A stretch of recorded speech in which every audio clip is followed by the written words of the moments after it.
It's our 197th day living on our jeepney. Ginawa naming bahay ang aming jeep kung saan meron itong kwarto, kusina, CR at sala.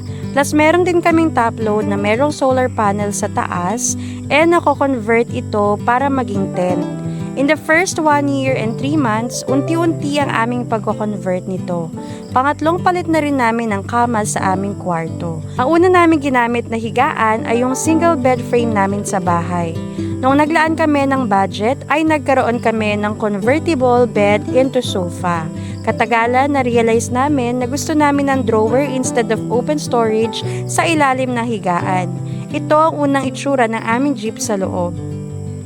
Nung ma-feature kami sa mga news outlets and mga magazine shows, monoblock pa lang ang upuan namin. And unti-unti naming na-transform ang loob ng bahay jeep into this. Dito mo talaga makikita na we all have our own timeline at hindi namin minamadaling matapos ang pagko-convert nito.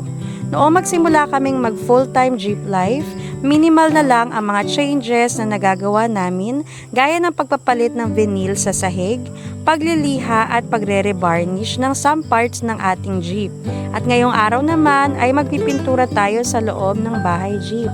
Tara at samahan nyo akong silipin ng buhay namin kapag hindi kami naggagala. Mga kalibot, na isipan ko na pinturahan natin yung ating loob ng jeep. In-order ko to sa Shopee kasi walang orderless na pintura sa mga hardware na malapit sa mga areas na pinaparkingan natin. And since alam ko na magtatagal tayo dito is nakapag-order ako and a couple of days dumating siya. Ang in-order ko is brown and then white kasi I wanted to mix them together para makuha ko kung anong pagka-brown or pagka-light brown yung gusto ko na gamitin sa loob ng jeep kasi gusto ko ng maaliwalas pero ayoko nang dumihin. Ngayon ay hinahalo ko to kasi kailangan na pantay yung pagkakahalo and then ipipaint na natin siya later.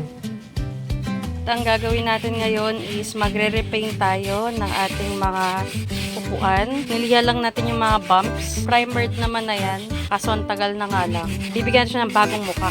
Matatakpan na yung art mo, Bia.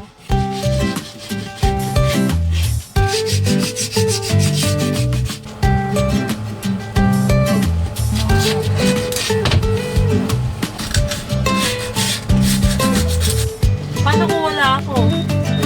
Ano? Sabihin mo, paano kung wala ako? Sa tingin mo ano po? Aba, hindi ko nga pa. Alam ko po sagot, pero hindi ko alam kung paano isulat. Ipapoint ko daw kung ano yung... Tingin mo, dun sa picture, asan yung number 1? Tingnan mo yung picture. Diba? Number 3 yung equator, tama? Hala! Oh my God! Yung pala yun, mami? Sabi niya nga po pala yung gulay sa pinapagalit.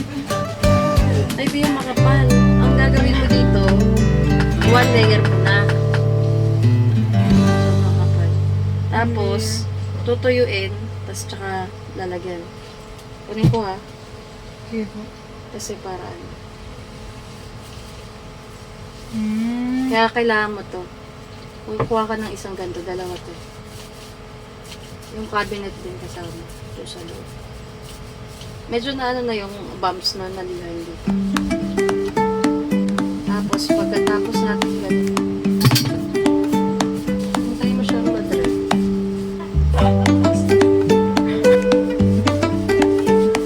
Oh guys, kita niyo naman. Ang sipag ni Ate Alba. Pag may magpapapaint sa inyo, alam niyo na kung sino yung message.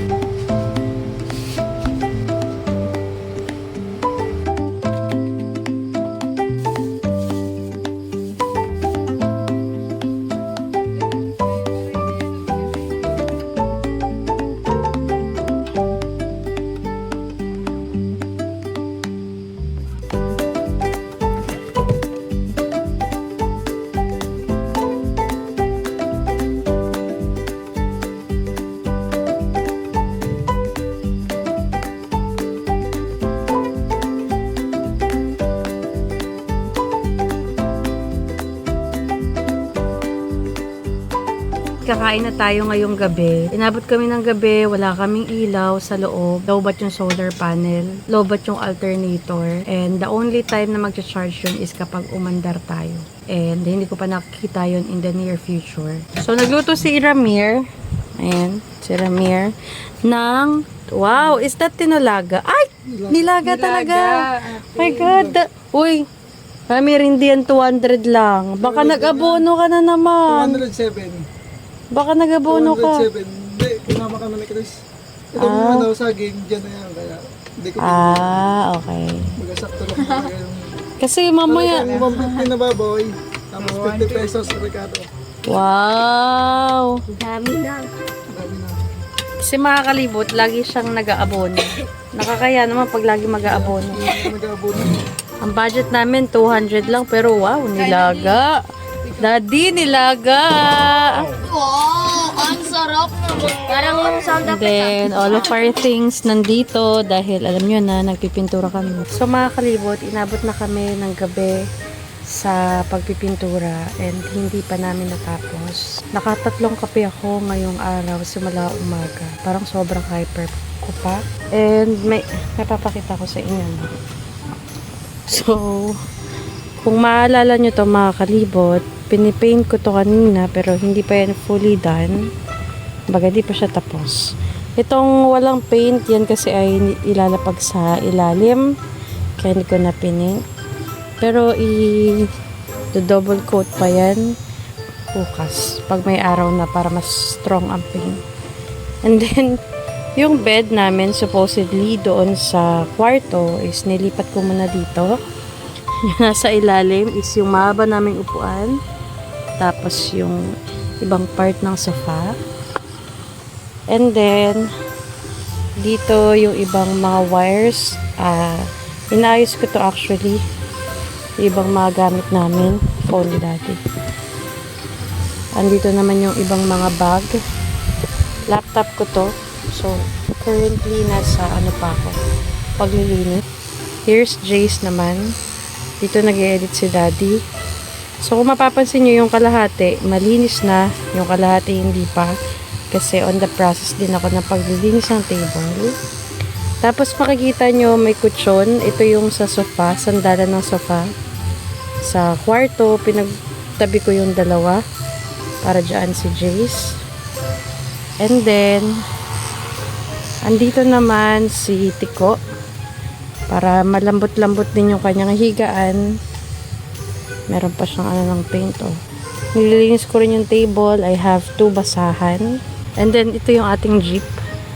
So, mga kalibot, pasensya na kayo kasi we're currently on the renovation part.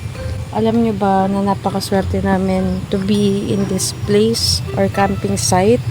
Napakamura dito. We will not be able to do this if hindi kami tas dito nakita nyo to dito nilalapag yung pininturahan ko na kahoy, yung foldable na wood kasi ito yan yung para sa kama. Sa sahig may karton na may paint. Sorry, hindi na ako nagbukas ng ilaw, lobat kasi. So yung cabinet natin looking good pero kailangan pa to ng double coating. Yung pagpipaint is not yet done. And then as you can see, itong ating lagayan ng mga tsara, pinggan is kinulayan ko rin. Pero kung mapapansin nyo, it's not yet done kasi gumabi na. Walang ilaw dito. And then sa door, nagpintura kami. Si Chris pala mga kalibot ay ayaw niya matulog dun sa labas.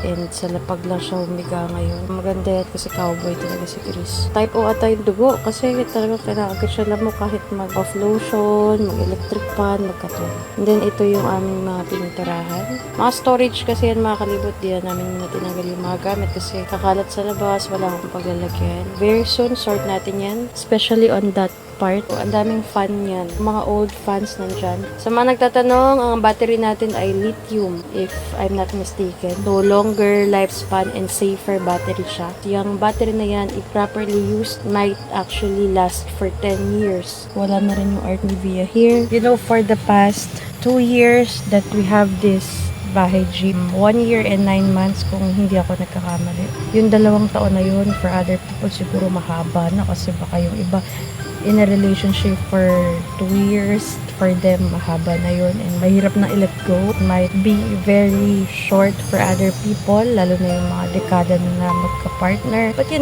years is 2 years. Sa 2 taon na yun, maraming nangyari sa buhay namin, maraming nagbago, and hindi naman kami 2 taon on the road. Yung 1 year and 3 months is preparation for this kind of lifestyle. And for the past 6 months, when we started our journey, full-time living in our camper jeepney, we're already a different person, a better version ng mga sarili namin. Nagsimula kami mga kalibot with just a dream to fulfill, yung mga childhood dreams namin. Si Daddy is because ever since young talagang gala na siya and marami talaga siyang gustong marating o mapuntahan. Ever since na very young siya, mahilig talaga siyang umakyat ng bubong puno sa gabi and then titingin siya sa kalangitan, watching the stars, watching the night skies, and I believe that's the reason ba't siya nag-BS Astronomy nung college siya. Ako naman, mga kalibot, when I was so young, laki sa lola, so naiwan ako sa lola ko. No read, no write yung lola ko. Kumbaga walang ibang aasahan yung lola ko, kundi manahin ng sapatos. Ang Marikina ay kilala talaga sa sapatos. So yun ang mga number 1 na kabuhayan ng mga tao doon, especially ang lola ko na no read, no write. Just imagine na palakihin niya yung apo niya. It's very hard for them. Nung ako ay nag-aaral, every summer, lalo na nung high school, laging magpapa-essay and then kwento ano yung ginawa nyo nung summer. Nung time na yon ay wala akong malagay kasi it's just same old. Nasa bahay, walang magalaan, can't afford. It is one of the reason ba't gusto namin o gusto ko na sumama sa paglilibot sa buong Pilipinas. Now, when I was so young, I can't write anything sa essay kung saan kami nagbakasyon. But now, I don't have to write any essay, but I can share videos. I'm able to heal my inner child. Pero as time goes by, brown out, solar na street lights lang meron. Walang gising, tulog silang lahat. And then, good thing we have power station so I can charge my phones. Grabe mga kalibot, gusto ko lang sabihin sa inyo na akala ko nung una gusto ko lang i-fulfill yung dream ko, libutin ang Pilipinas kasi ako ay hindi privileged nung bata ako. Pero sa journey na to, alam niyo kung ano natutunan ko, to become a better version of myself, na hindi pala ang paglilibot sa Pilipinas ang purpose nito, but ang purpose nito is for me to become a better parent, remembering what kind of parent I have. Hindi ko sila sinisisi, they are just the victim of the circumstances na pinagdaanan nila. Hindi ko kayo sinisisi if mahirap yung buhay natin. Itong bahay jeep is actually a stepping stone for me to become a better parent for Jace and to become a second parent for Tico. So, akala ko yung purpose ng bahay jeep is libutin yung buong Pilipinas tapos makarating sa mga pangarap kong lugar. Pero ang purpose pala ng bahay jeep is to hone me as a better version of myself and to become a better parent, to become a better neighbor, to become a better citizen, and to immerse myself with the culture na meron ng iba't ibang lugar. So I hope one day makita ko kayo and ma-meet ko kayo. I wanted to share a lot of stories, ano yung mga natutunan ko, and the wisdom that I have earned because of this journey. So I hope na lahat ng nanonood dito, in case na you are also dreaming to do this, don't just dream to do this because you wanted to visit different places, but dream to do this to enjoy the journey and not really the destination. Wow! O nga no, dream to do this not because of the destination, but because of the journey.